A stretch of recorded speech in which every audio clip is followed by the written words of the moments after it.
Alors c'est vrai que depuis quelques décennies, l'Hexagone, c'est-à-dire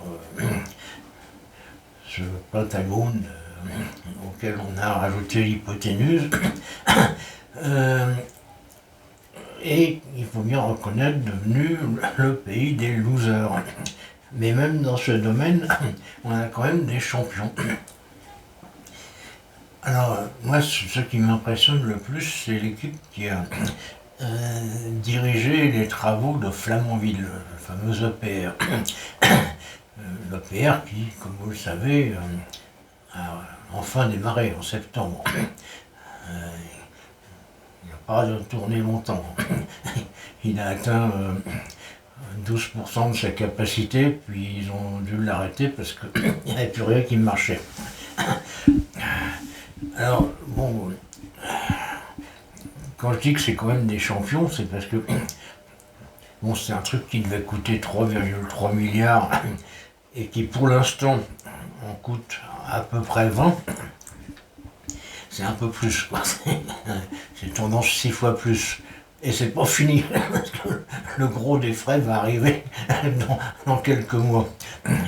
Euh, oui, parce qu'il va falloir changer le couvercle et le fond de la cuve.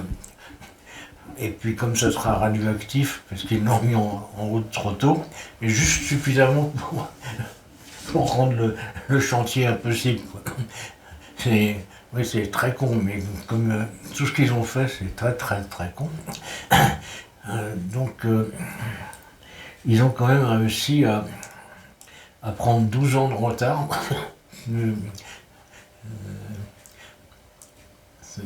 Tu commandes un truc sur Amazon, il arrive dans 12 ans. Bon, c'est c'est quand même l'équipe des records. C'est les super champions de la loose. Donc, alors il faut savoir que depuis septembre, le truc il a été arrêté je ne sais combien de fois. Je ne sais même pas s'ils l'ont trop mis en route d'ailleurs. Brièvement, c'est parce qu'à chaque fois il y avait un nouveau truc qui pétait. Et puis là il devait redémarrer il y a quelques jours. Il n'a pas démarré. Et il doit redémarrer aujourd'hui. On verra. On verra. De toute façon, ça ne va pas durer. Bah moi, ça m'impressionne. Je veux dire,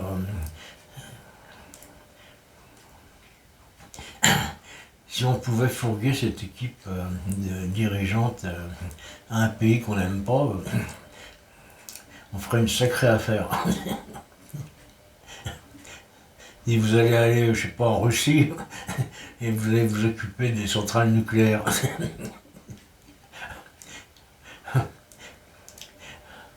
Vous verrez que Tchernobyl, au final, c'était un incident à côté de ce qui vous attend. Voilà, voilà. Bah, c'est tout ce que j'avais à dire. Puisque on peut même pas parler des sujets qui intéressent tout le monde comme les ZFA, vu qu'ils ont oublié de voter, je sais pas. Ou alors c'est un patron d'EDF qui a organisé les votations. Donc dans une douzaine d'années, ça sera voté. Yo yo.